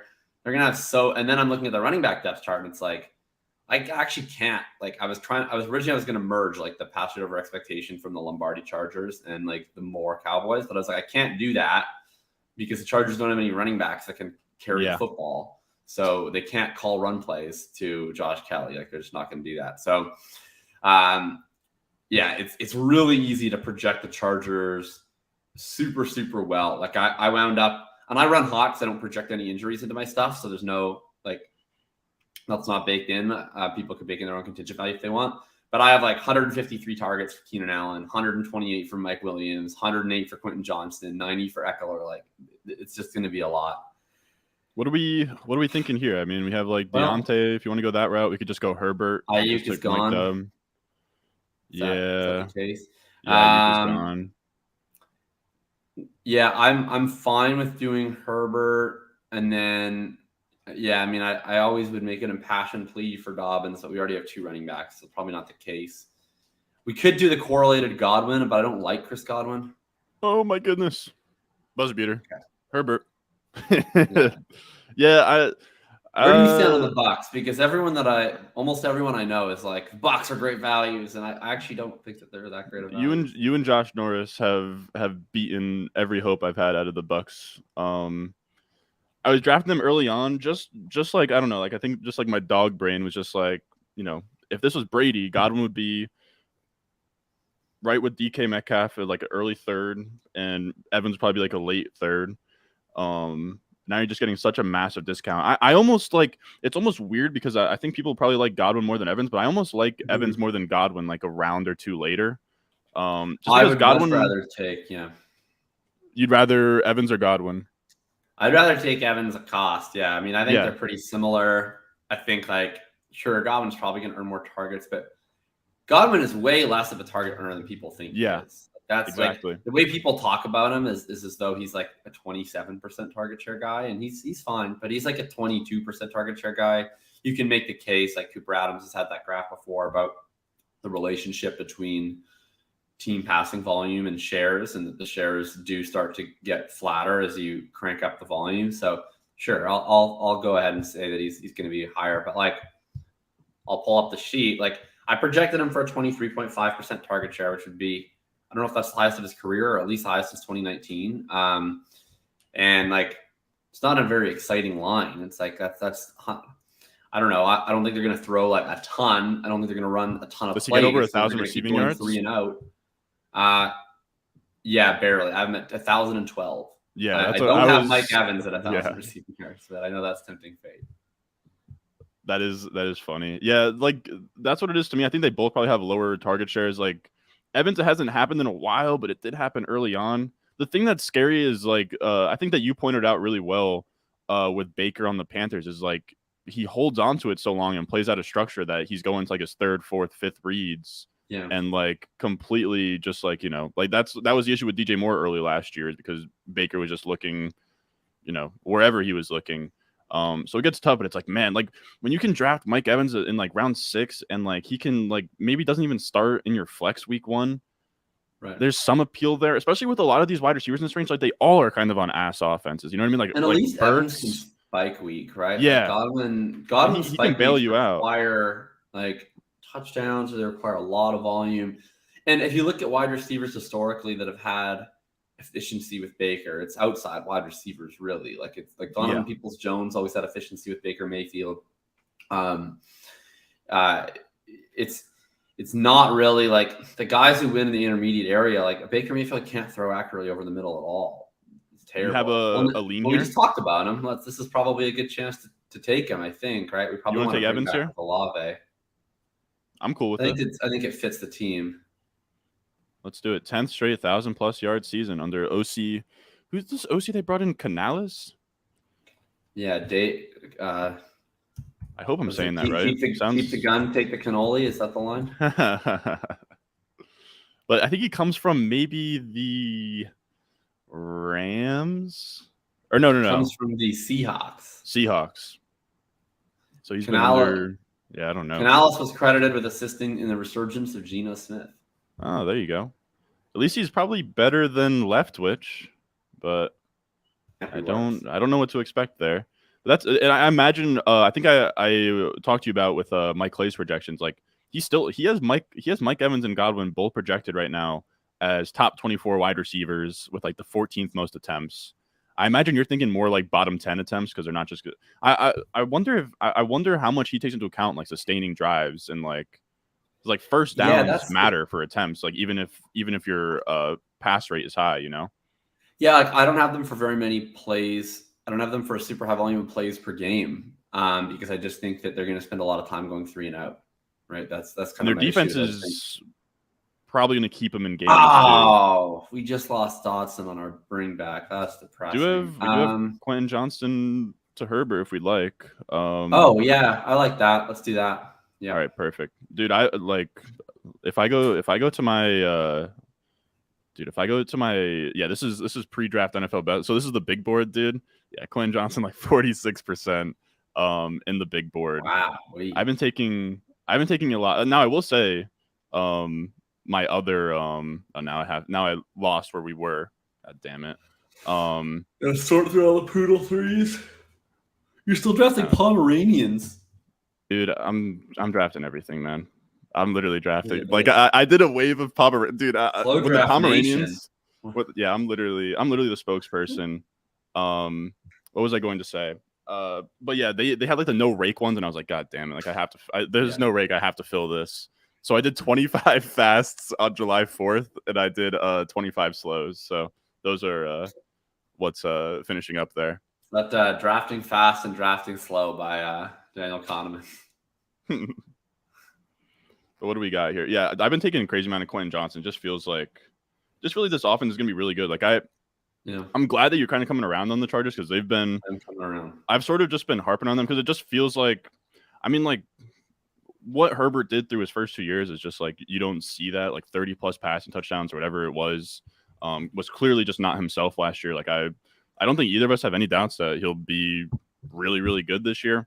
And then Kellen Moore, and then I mean, like when we talk about Quentin Johnston too, where he'd just be like that late season hammer. Mike Williams always has bumps and bruises. No tight end of consequence either. So yeah, I love the pass catchers for the Chargers. I take my fair share of Everett, but he's not he's not gonna he's not gonna take a ton away. Will be upset by that too. Yeah, my bad. I didn't mean to disrespect Donald Parham like that either. Yeah, Quentin Johnston has not been a guy I've been drafting, but I'm open to changing my mind a little bit of that after doing the projection. I guess my take on it is I'm like, macro take is just, wow, these rookie wide receivers cost a whole lot these days. And then like when it's JSN, it's like, okay, I'll put in the time thinking about ways that I can justify a guy who projects for like 8.8 half PPR points per game at the 5-6 turn. Like I just think the talent is so exceptional that I'll try to talk myself into it. But I'm a little bit more of a QJ hater talent wise. So it's just easy to me to be like, oh, even if I'm wrong, like he sure seems pricey. So I'm just going to ignore him. But you're right. Like, especially if I'm not that, I think that was the biggest thing that I took away from going through the projections. I was like, oh, this environment's like so good that at minimum one, probably two of these guys are going to hit in a big way. So it's like, I can't just kind of ignore them all. Like I have to either mix them all in equally, or I have to take a stand on somebody, or else I need to be at like 78% Josh Palmer. So didn't want to do that. What are we here? I don't want to. We got one guy way past ADP that I'm just gonna show that. I mean, Cortland Sutton's like the highest guy on the board right now. No, okay, so are we taking David Montgomery? We're doing it. We're taking David Montgomery, baby. 12 picks past ADP. We are taking it. Jacobs Montgomery. Let's go. This is a beauty. This is a beauty. This is high testosterone, dude. Like, I'm gonna hop off the stream and blast. I'm gonna do a cycle of Tren. I'm gonna have to. I got testosterone. I got testosterone coursing through my veins right now. David Montgomery, 12 picks past ADP. I was going to say, too, that my last note on Quentin Johnson that I like, and I don't know how much you really buy into it, but just in terms of like his profile as like a spike week guy, I absolutely love. Like in college, like he would get like 4 catches for like 120 yards and 2 touchdowns on a week. You know what I mean? Like I don't think it's going to happen often, but he seems to me like someone that can contribute to your lineup on like 3 to 4 catches, which I think is interesting. That's a good point. I mean, the one thing that I've always said as a caveat to some of the issues I don't like about Quentin Johnson's profile is that his yak profile truly outstanding. Yeah.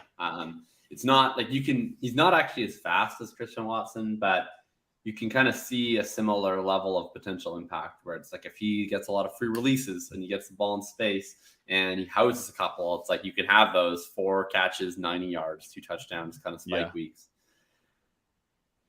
He is not better than Mike Williams today. Again, Mike Williams. He's better than Mike Williams today. I think Mike Williams is actually like all underrated by the fantasy community. Yeah, I think you're probably right. He's actually a pretty good player. Okay. What the fuck? We need a Bronco, and we have a Bronco at the top of the queue. I've been clicking him a lot, but I don't know if you're opposed to him. I know he's a divisive player. Anybody like what is this, like 11 picks past ADP? Like can come onto the squad, but and correlated. I am not drafting a lot of Javonte. No, I will be honest with you there. His just scares me, man. Like his ACL was so much like it was so brutal. Like Dobbins, like where there's like, you know, it's not just ACL, but it's like MCL. I don't know. Like I guess like what are your thoughts on him? Like what do you like when you draft Javonte in the 9th round? Like what are you expecting from him?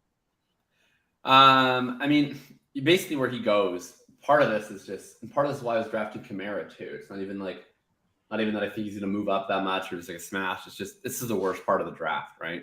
Yeah. Like by a lot. So really, ideally, I want to be kind of taking quarterbacks in here, but you can't do that on every team because I want to have access to some of the elite quarterbacks. I want to have Justin Herbert teams, for example, and if I have a Justin Herbert team, I'm not taking quarterback in this window. So anyway, I think with Javonte, I just think that the risk is really baked in. Like everyone going around him, it's mostly two groups of backs. Like it's either kind of 1B backs, like Charbonnet, AJ Dillon, Samaje P. Ryan, where it's like, all right, like you're probably getting 7-8 points per game. And then if someone gets hurt, maybe it's 14-15 at best. And then there's like the Khalil Herbert, Brian Robinson, Rashad Penny, Damian Harris, Elijah Mitchell, like the kind of guys like, okay, they have their role and it's not really going to change that much. And there's value to both those profiles, but like Javonte Williams and Kamara are like really the only guys in this group where it's like they become every week starters for you at some point in the season. And he might start week 1. I guess to me, it's like we were drafting J.K. Dobbins with a very similar injury in round 6 and round 7 last year. And just because that worked out, are we willing to say that was just like such horrible process that we're now going to take a guy who was going around earlier, going into the year that he tore his ACL, like now 2-3 rounds later? It just doesn't really compute to me. So I don't know. I think that Javonte it's like floor is for sure 0, but his price has gone down. Like when we were doing the big board, he was going 6-7 turn. Yeah. Since then, they only added Samaje P. Ryan. They didn't draft a running back. Every piece of news that we've gotten about his injury has been positive. Like everyone says he's ahead of schedule. He was participating in OTAs. He's cutting. He's moving laterally. Like seems like his recovery is going extraordinarily well. At this point in time, it wouldn't be remotely surprising if he's out there in week 1. And like, I don't know. I just think people are baking in the pessimism a lot on him. I guess we got to pick. Any leans here?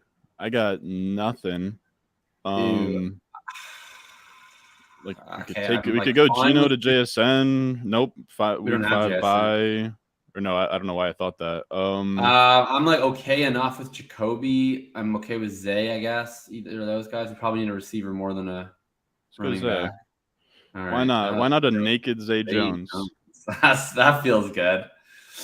Yikes. I guess we could have taken Daniel Jones.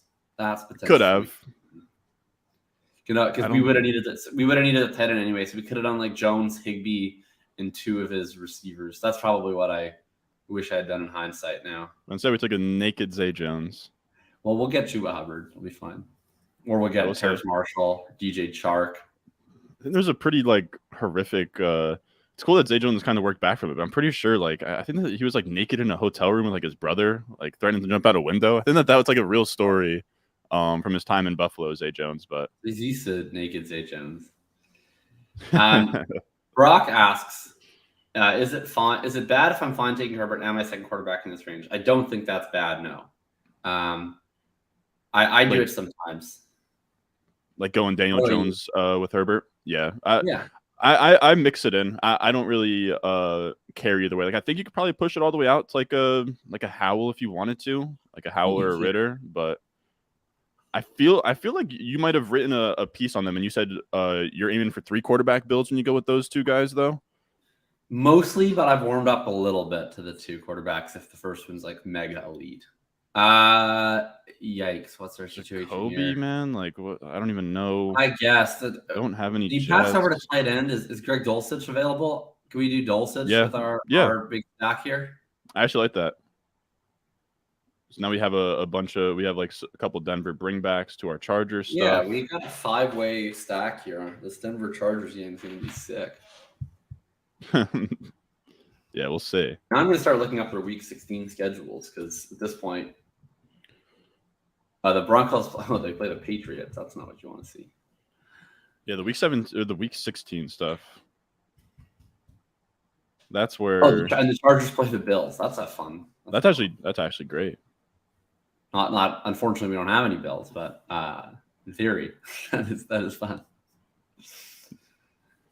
What else? We'll take Dawson Knox. Dawson Knox. Okay. Yeah, week 16. Week 16 is underrated, but it's just like, my God, dude. Like I've spent this time memorizing week 17. Like you only get so much real estate in my brain, man. Yeah. But yeah, these are like, I'm even looking through them. Like none of them are that tasty. I think the Bills Chargers one is pretty sweet though. I'll say that. There's a Miami Cowboys, right? Miami Cowboys is fun. That's a big one. I mean, the Cowboys get Miami, and then they get the Lions. Like that's just. Many are saying Tony Pollard will be the guy you need. Oh, you think so? Oh, I do. Who doesn't Derrick Henry have a great, like, I know he has the Texans twice. And maybe? he pointed out that he plays the Texans twice. Yeah, and he plays Seattle in between them. Okay, who apparently had a bad run defense last year, but who really knows? Yeah, it's a nice because you get the multi-funnel defense. But Seattle's changing up some of their stuff. Like they, there's a really great follow, C Mike Spin Move on Twitter, who just talks about like defensive tackle play a lot, and he was like talking about how he thinks that they're going to change like some of their bare front alignments. Wow, be able to better against the run this year. And he was like pointing out some of like the coaches they brought in and some of the players they brought in. He was like doing all these breakdowns of their new defensive tackles. What's this guy called? It's at C Mike's Spin Move. C Mike's Spin Move. Yeah. Huh. Oh, okay. I think I found them. Is he a private account? I don't know. Is one of these how do you know this guy? Or no, I don't know him. He just posts. It's not what I don't know. I guess it is a I think he says a lock button on his. Is he the woke Duke of Wellington cancels Napoleon Bonaparte? Like, yeah, he is. But he posts like film clips all day. What a name. Yeah. But that's great. I will say my Jets just got I think an interior guy from the Seahawks. I think his name might be like Al Woods or something. So yeah, Al Woods. Yeah. But what do we got? I mean, we have Aaron Rodgers falling past here. So we got a correlation on Mingo. I think Miller kind of. Either of these tight ends. Oh yeah, Miller. We could do a Miller action. I'm all right with Miller time. Mingo. Do you have any strong leans here? Do we take Okonkwo just for the value? I don't like Okonkwo. Who's like your number one right here between all of these guys? Probably my favorite player is Warren, but he's uncorrelated. Probably Miller or Mingo. I don't even really have a preference between them. Probably like Mingo a little bit more in this build because we're still Mingo. Running back. And we could even open ourselves up for a little Bryce Young if we so please. Yeah, I mean, because what's going to be our second stack options, right? So let's go through that. So it could be Carr. Yeah, we're looking at like Carr. It could be Bryce.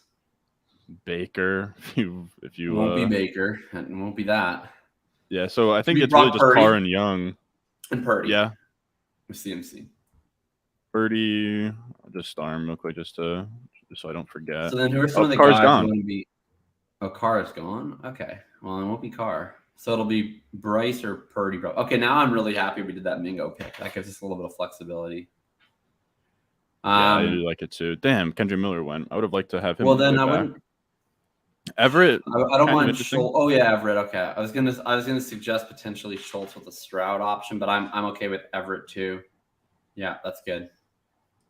And I'm curious. I imagine you don't think that's overkill, because that's going to be Herbert, Mike, QJ, and then plus Everett. But I agree. I think that's probably no. I don't think it's at all overkill.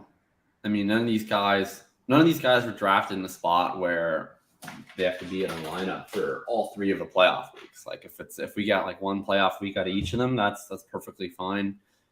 And all the production is coming through the air anyway. Like you're playing DFS with Justin Herbert, you're at least double stacking him. Yeah. And that's kind of jealous of your DFS background. It's like the weekly correlation stuff, and just like thinking through like the weekly ceiling outcomes. Like you at least can picture like what kind of lineup is winning. Like I know the names of the contests, like the spy and stuff, but I know some people take them down with like onslaughts. Maybe they'll have like 4 of the same team or whatever. So it is. Yeah, It's I've played those actually before. It depends. Obviously, I mean, there's a whole different consideration set with DFS, and a lot of it comes down to ownership and whatever. But yeah, you can play some of the small field DFS tournaments. Like this is what 441 in the final. Yeah, medium? Like just about. Yeah, like if I was playing a 441 person final, and I felt like I get the Chargers at really low ownership, like I would not be opposed to doing Herbert and 3 pass catchers. And it's like you're not even optimizing for the ceiling. It's more just like if the Chargers are the team that scores the most points this week and nobody's really playing them, like it's more important that I secure that I'm right about this bet, because if Herbert goes off for 38 points and 2 of his receivers come with him, and maybe the third guy in my lineup only has a 10 spot, but you can take down a 441 person tournament with that type of lineup if you don't mind going like 2 for 3 there, is what you mean. Yeah, like if one of them is a stone zero, it's terrible. But like, yeah, if you're going for like a Herbert or a Mahomes or a Burrow, well, probably not a Burrow just because of how that offense functions, but like got Herbert and Mahomes really are the 2 top ones, where it's like all their production is coming through the air. They're throwing it at really high volume, and they kind of spread it around a little bit. It's like if you ever get the chance to get those guys at super low ownership, Herbert's probably the guy I've actually done the onslaughts with the most of any quarterback because of all those factors. And Mahomes just usually always has like a base level of ownership. But there's some weeks where it's like Herbert's 3% owned this week. So to me, it's like if Herbert's the QB1 by a lot and he's 3% owned, like I don't really need to have the perfect guy. If I do, and his guys are never that expensive. So I can do like Herbert. I'll put Eckler in that a lot of the time too, because it's like then you kind of get the entire offense's production, right? So it's like Herbert, Eckler, and 2 of his weapons. And all of a sudden it's like the Chargers score 38 points. You get points every time they touch the ball. And then, you just hope you get it there. Fun fact, I'm actually banned on DraftKings because I was playing DFS when I was like 16 under my mom's like social security number, God. and they found me. So I mean, I've literally reached out to them on email. Yeah. Oh my God, dude. True story. I prior to sound like a world of t-shirts. You ever seen that kid? All right, hold on. What do we got here? I mean, we could go. Okay, what do we want to finish this team? Is this a 2-5-8-3? Is that what this is? Probably just about. Okay. Yeah, probably 2-5-8-3. We could go Shaheed if you want to get that Saints going. It's not. I mean, we're now kind of in Purdy/Young range, but we could probably wait another round. I want to at least push it around. Every team that's picking between us and our next pick has 2 quarterbacks. Yeah. So we could take Shaheed. We could take any of these running backs if they kind of are appealing to you. I would take either Shaheed or I would go, I guess, probably Singletary or Gainwell. We don't have any correlation in any of the running backs. I'm fine with Shaheed.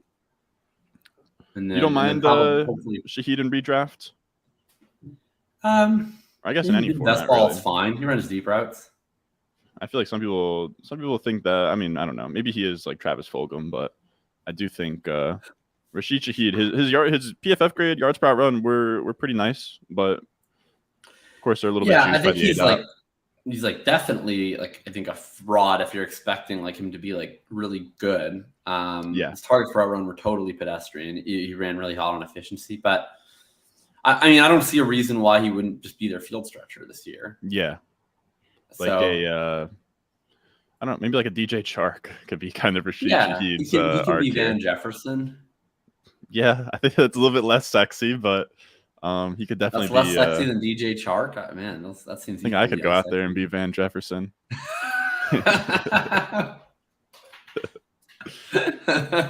Free my boy Tutu Atwell though. All right, damn. So Young got taken. It's okay. I would have liked Young. It's interesting that you said start Purdy and not Trey Lance. Yeah, that is. Really makes you wonder. Why would I do that? All right, so we're taking Brock Purdy here? Yeah, let's do it. Best click on the board. Dude, I showed you my Quentin Johnson bags, dude. Like I probably was also like 20% Trey Lance in the big board. Oh no! I What are proudly we between all formats of best ball. Low on Trey Lance? Zero on Trey Lance? I've not selected him. You done 49ers projections yet? Yes, I have. I projected Brock Purdy for 17 games. 17 games of Brock Purdy? God damn it, dude. Yeah. I mean, I could have put in Darnold for a couple of games if There's like 3 more weeks of winter. Dude, realistically, I was like, what's the purpose of like putting in Darnold? Like I'll put it this way. If I wasn't projecting Purdy for 17 games, I would have projected Darnold for 2 games, not Trey Lance. I'll say, dude, like as a Jets fan, like I love Sam Darnold. Like it kind of sucks, like the way things ended with him in the Jets. Like I thought everything I've seen of him, like he's done there's like this YouTube channel like Bob Does Sports where they do like golf and stuff. Him and Josh Allen like golfed with them, and it was like he was actually like really funny, Sam Darnold, and like just a cool dude or whatever. But I think that he would kill it. And I mean, of course, most people would in Shanahan's scheme. But I think like if they didn't have such a stacked quarterback room, like I almost think Darnold could give you a little bit more than what Jimmy Garoppolo has. I'll put it that way. But it probably wouldn't be the ceiling's obviously nothing crazy, but I think he could, lead the 49ers to the playoffs in that role. I'll say this: the Purdy projection, like I had this. Was this you that I had this argument with, or was it? It might have been. I can't remember. I had this with somebody. Maybe. Somebody I was talking about Purdy, and they were like, it was like once he's declared the starter, he should be going like in the same range as like Geno and Goff, whatever. And I was like, I don't think so. Like I've been drafting Purdy. I've been drafting a lot of Purdy because he used to be stone free, and I just had a lot of conviction that he was going to start. But I don't think he actually projects that well. I get the idea that he projects well because the offense looks so good, but like I gave him 17 games and I put him at high efficiency. Like I was bull casing him on everything injury. I have him at 16.1 fantasy points per game. I didn't think it was all that special. Like high end efficiency, but like he doesn't run at all. I think he might start. He might start a little bit. Okay. I mean, it's tough to project. It's tough to project it, but I mean, he ran a ton in college. I mean, it isn't like, I mean, we do have like a 10+ game sample now, but it wouldn't shock me if he like, sort of like settled in a little bit more and like looked to scramble, but I agree. It's probably not going to do a ton. He's not actually athletic though, right? Like, yeah, that's the issue. Some of these Big 12 quarterbacks, it's like they Baker. Run like a 4.9 and then they like scramble around, but it's like they're not actually runners. It's just they used to. Yeah, you ran a 4.84. Do you have athleticism? Do we have any conviction here? We're conviction. With any of these guys. Chuba's correlated, and I like him anyway. Yeah, let's go Chuba if you're down for that. Sure. All right, so Chuba. So now we have like our Who's your second tight end? Oh, Everett. Okay. Everett. So yeah, we could use one more tight end. Is Curtis Samuel still on the board, or is he gone? He's gone, probably, right? Yeah, he's probably long fucking gone. Yeah, he's gone. I'm trying to think of who else is like a slightly correlated piece. So we have like how sick are you? Would you draft Jawan Jennings on this team? Or are you not sick enough for Jawan Jennings? We could do Jawan Jennings. These Shanahan and McVays love their little toys, bro. Like Higbee screens with McVay and like Jawan Jennings like screens when you have Debo. Like he's crazy. He's a red zone threat. And Jawan Jennings, yeah. He is. His touchdown rate pretty good. I mean, part of this is just go Vols. He brought one of the happiest moments of my life. But for anyone who wants to experience joy, just look up the Jawan Jennings Hail Mary against Georgia. But I'm fine. I've been taking him on Purdy teams. Just he's large. He sees the end zone. And we have a preference before we go Jawan Jennings. So I imagine this would just probably have to be a tight end. Do we go Hurst? We got Carolina correlation kind of? Yeah, I actually really like Hayden Hurst this year. Yeah, perfect. So we have Hayden Hurst there. He saw a higher target for a run than Tyler Boyd last year, and Tyler Boyd would be the best wide receiver on the Carolina Panthers. This is true. Yeah, I don't know. I'm never psyched to take Hayden Hurst, but no, I understand it's hard to get people psyched to take Hayden Hurst. Yeah, but like 17th round, he's fine. Like he's gonna be fine. It's honestly hilarious that I believe he was the first pick for the Ravens in a draft. They got Lamar and Mark Andrews, and they burned like a 20th overall pick on a 25-year-old tight end. Just an ancient motherfucker. Yeah. I think his story is that he like pitched and then got the yips, so he went back to school and played football. I think that's literally what happened. I think that's the case. Yeah, that sounds right to me. That is crazy. I was gonna say too. I know you're a big hockey guy. I see you tweeting about hockey a bunch, dude. Of course. Yeah, just tilting the league. Still probably the best sporting event I've ever been to. I got to go to Game 7, Rangers versus Devils, dude. Nice, because you're a Devils fan, right? Yeah, huge Devils fan. You're like David Putty. See, I don't even know. I don't know what that is. So maybe not as big, dude. Who's David Putty? No, that's not a hockey reference. That's a Seinfeld reference. Oh yeah, I know what you mean. David Putty was like Elaine's boyfriend, and he was like he painted his face as a devil. He's to like go to the screaming, Devils game, and they're all uncomfortable. And then they were like, "What are you doing?" He's like, "Go to support the team." Yeah. Support the team. They show that guy on the jumbotron, like when they do like the hype shit. Like they'll have like Have you ever watched hype. Seinfeld? No, I've seen Seinfeld, dude. Oh, okay. I know who you're talking about. The guy who does not maybe Kronk from you know what I'm trying to say? Kronk from national car rental commercials now. Emperor's New Groove, like that voice. You know what I'm saying? Does that ring a bell? That rings no bells for me, but it's not because that's wrong. I think it's just because I don't know Emperor's New Groove. But no, trust. I've seen. Okay. I'm cultured. I've seen Seinfeld. Okay. There we go. But yeah, they show him on I guess like the B-roll or whatever. But I'm psyched, dude. The top 6 is looking beautiful right now. A great time to be a Devils fan. Yeah, that Timo Meyer contract, I'd like to put that in front of William Nylander and say, fucking sign it 8 by 8.8, please. Yeah, I was actually talking with one of my buddies about Nylander. He was saying I'm saying it like an idiot. I don't care, whatever. Nylander. I don't watch a ton of Maple Leafs hockey, I'll be honest. But he was telling me about how he like we were talking about how Hughes is one of those guys that just skates differently, where he's like really fast and stuff. He was telling me that Nylander is the same way, or Nylander.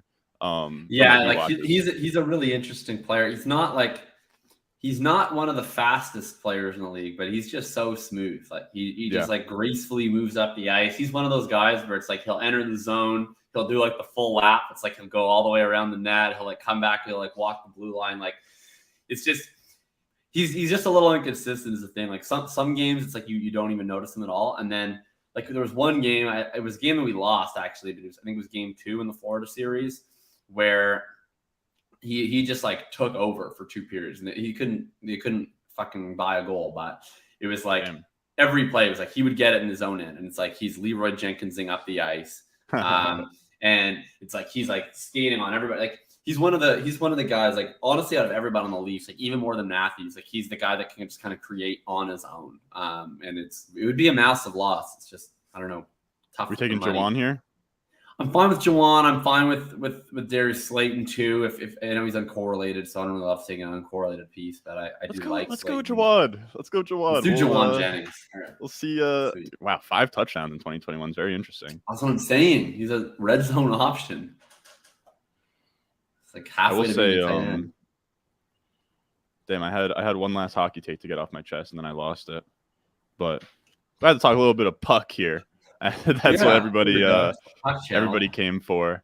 We started with basketball, then we did a best ball draft, and we finished with hockey.